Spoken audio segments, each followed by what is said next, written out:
phenomenon called accelerated suicide affective disorder. It's off the charts with doctors.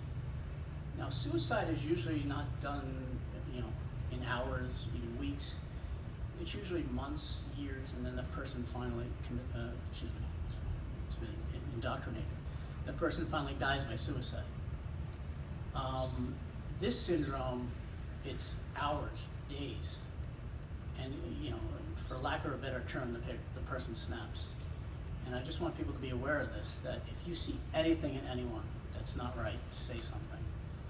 The other thing is post-traumatic stress disorder, the trauma guys. You see young people coming in getting shot in the head. I mean, there's one part of my life I won't talk about, but you see some horrible things. It's called vicarious trauma, and that's cumulative, and that has an effect. You don't go home and play with the kids and have dinner with your wife without that building up. You have to be aware of that. So those are two things I wanted to point out. I just wanted to read two passages to show that we have made progress. And I want to give, as much as I want to blame doctors for this, did we create this ourselves? I don't think it was done intentionally. I don't think it was done by bad people. I think we do some of the most amazing things in the world. I think physicians, especially surgeons, some of the most dedicated, compassionate, caring people in the world.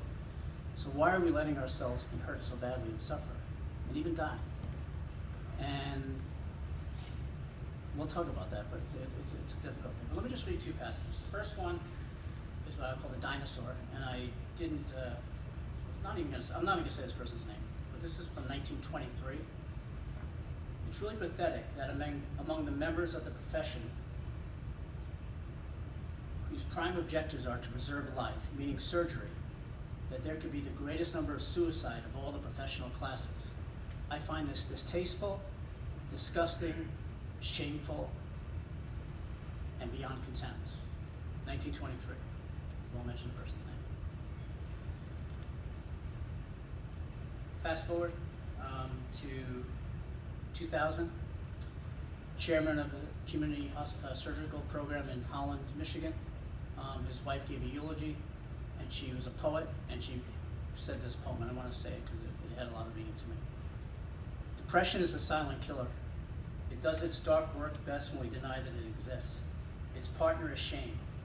Together they isolate, causing pain that is unbearable, distorting our perception of reality until we are convinced that the world would be better off without us.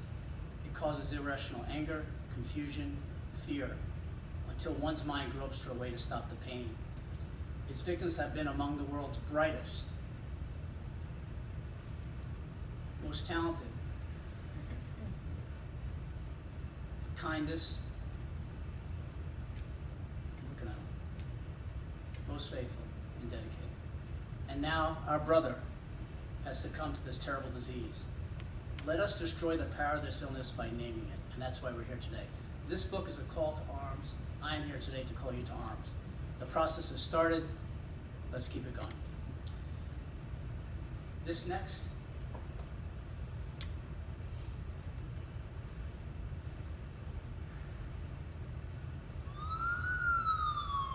words getting shut. As soon as I lifted the garage door up, I smelled the fumes. So my assumption was asphyxiation.